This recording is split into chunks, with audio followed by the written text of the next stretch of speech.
આ ન્યૂઝના પ્રાયોજક છે tattoo and nail studio.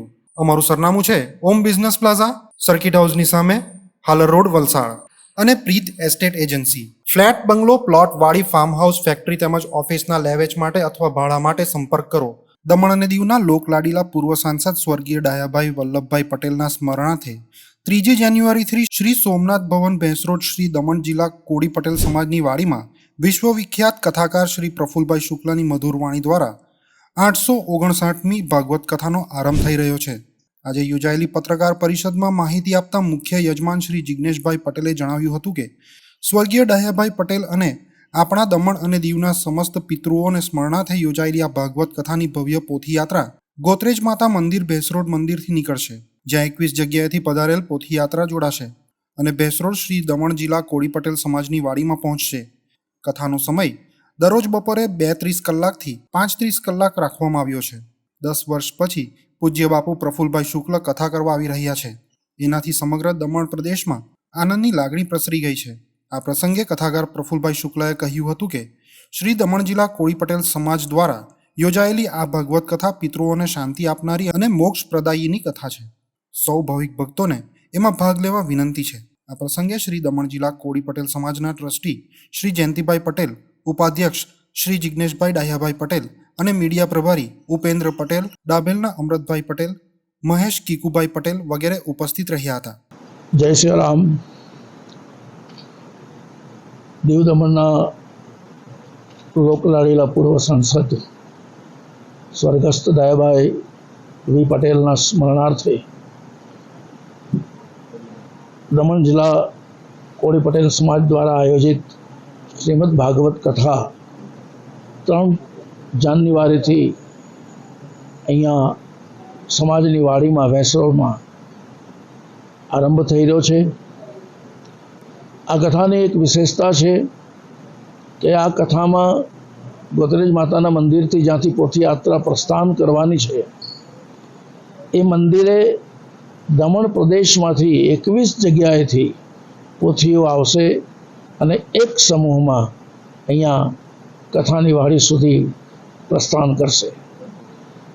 આ એક સામૂહિક ભાગવત કથા છે જેની અંદર મુખ્ય યજમાન અમારા જિગ્નેશભાઈ ડાયાભાઈ પટેલ અને સમાજના પ્રમુખ બેન ચંચલબેન ડાયાભાઈ પટેલ અને સમગ્ર કોળી પટેલ સમાજ આની અંદર સંમલિત થયો છે. કેવલ કોળી પટેલ સમાજ જ નહીં પણ સમગ્ર દમણ પ્રદેશના કોઈ પણ જ્ઞાતિના ભાઈઓ બહેનો એની અંદર ભાગ લઈ રહ્યા છે. આ કથાની પાછળ પૂર્વ ભૂમિકા એ છે કે સ્વર્ગસ્થ દયાભાઈને આજ દિન સુધી કોઈ વિસરી શક્યું નથી અને એવા પુણ્યાત્માને સ્મરણાર્થે આ ભાગવત કથા થઈ રહી છે. અને કેવલ દયાભાઈ પટેલે જ નહીં પણ સમસ્ત પિતૃઓને સ્મરણાર્થે દમણ પ્રદેશના સમસ્ત પિતૃઓને સ્મરણાર્થે આ ભાગવત કથા નિર્માણ થઈ છે. દરરોજ 2:30 થી 5:30નો એનો સમય છે. 9 તારીખે કથાની પૂર્ણાહુતિ થશે અને તે દિવસે આ આયોજક દ્વારા મહાપ્રસાદનું આયોજન કરવામાં આવ્યું છે. એવી આ ભાગવત કથાની અંદર પધારવા, સહભાગી બનવા સૌને ભાવભર્યું આમંત્રણ છે. સ્વર્ગસ્થ દયાભાઈ માટે તો જેટલું બોલીએ એટલા શબ્દ ઓછા પડે. હું એક જ દાખલો આપું કે એક વખત ભર તાપની અંદર મે મહિનાની અંદર હું આ દમણમાંથી પસાર થયો તો કૌશિકભાઈ પાતલિયા જે ચેકપોસ્ટ છે ત્યાં ડામરો તૈયાર થઈ રહ્યો હતો. મેં મારી ગાડીમાંથી જોયું કે કેપ પહેરીને ડાયાભાઈ બેઠેલા હતા ભયંકર તાપની અંદર.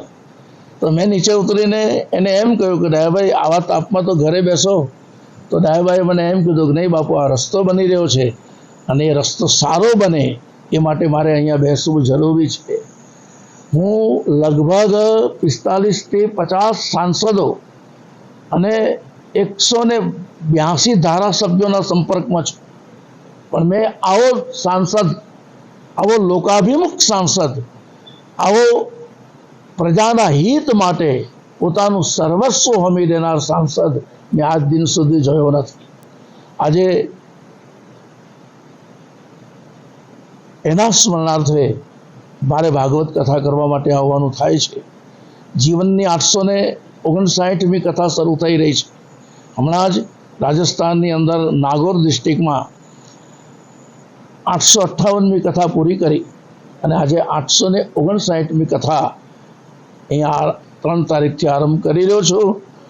મને એક વાતનો હર્ષ છે, ગૌરવ અનુભવું છું કે જિજ્ઞેશભાઈ પટેલ જેવા મુખ્ય યજમાન અને સમગ્ર કોળી પટેલ સમાજ જ્યારે આ કથાની અંદર સંમલિત છે અને મારા મિત્ર કહો, મારા વડીલ કહો એવા સ્વર્ગસ્થ દયાભાઈ પટેલના સ્મરણાર્થે આ કથા કરવાનો અવસર આવ્યો છે, એ પણ હું મારું સૌભાગ્ય સમજું છું.